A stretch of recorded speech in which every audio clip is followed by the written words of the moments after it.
শরীর হযরতে আবু বকরের পায়ের মধ্যে একটা বিষাক্ত সাপ এসে দংশন করেছে। মানুষটা মরবে না বাঁচবে বাবা? সাপ কামড়ালে মানুষ মরে না বাঁচে? মরে যায়। ঝাড়ফুঁক করলে ভালো হয়। এখন ট্রিটমেন্ট হচ্ছে। আমি ইদানিং এই মালবাজার সদর হাসপাতালে 3টা সাপ কামড়া, আবার দেখলাম 3টাই মহিলাকে কামড়াইছে। 2টো আদিবাসী আর একটা হলো আপনার দেশীয় হিন্দু আর কি। 3জনকে সাপে কামড়েছে, বেঁচে গেছে। তো আমার ভাইয়ের, আমার বন্ধুরা শুনে নিন, আবু বকরের পায়ে যখন সাপ দংশন করেছে, আবু বকর নড়াচড়া করে না। আমার নবীর মহব্বতে হযরতে আবু বকর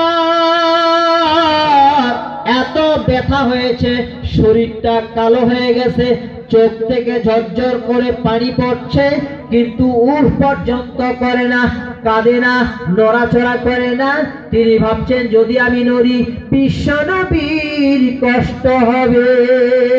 আমার ভাইরা, এবার আবু বকরের চোখের 2 ফোঁটা পানি যখন নবী পাকের চেহারায় পড়ে গেল, নবী পাকের চেহারায় পড়ার সঙ্গে সঙ্গে আমার নবীর ঘুম ভেঙে যায়।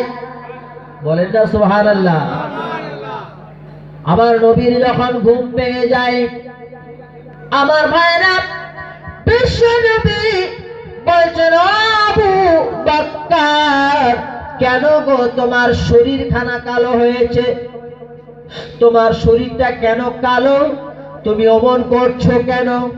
বলছে, হুজুর, আল্লাহর কসম করে বলছি, যদি আপনি না জাগতেন, আমি আবু বকর যদি মরেও যেতাম, আপনাকে জাগাতাম না।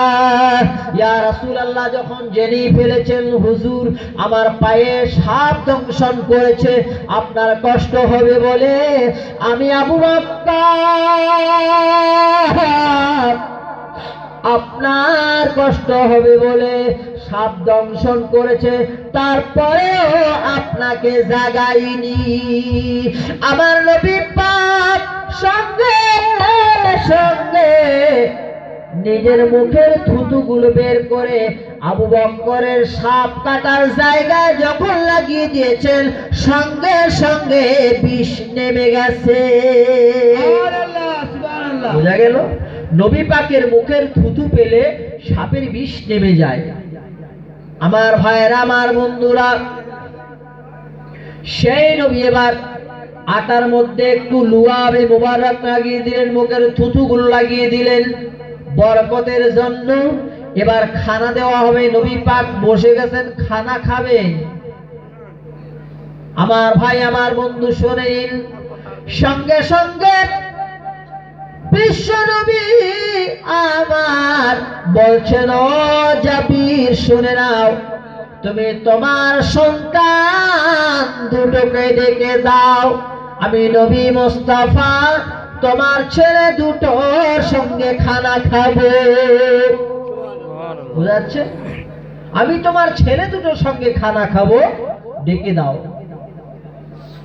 আমার ভাইরা, হযরতে জাবির রাদিয়াল্লাহু তাআলা আনহু এবার 2 নয়নের পানি ছেড়ে দিয়ে কান্দে, বলছেন, ইয়া রাসূলুল্লাহ, ইয়া হাবিবাল্লাহ, হুজুর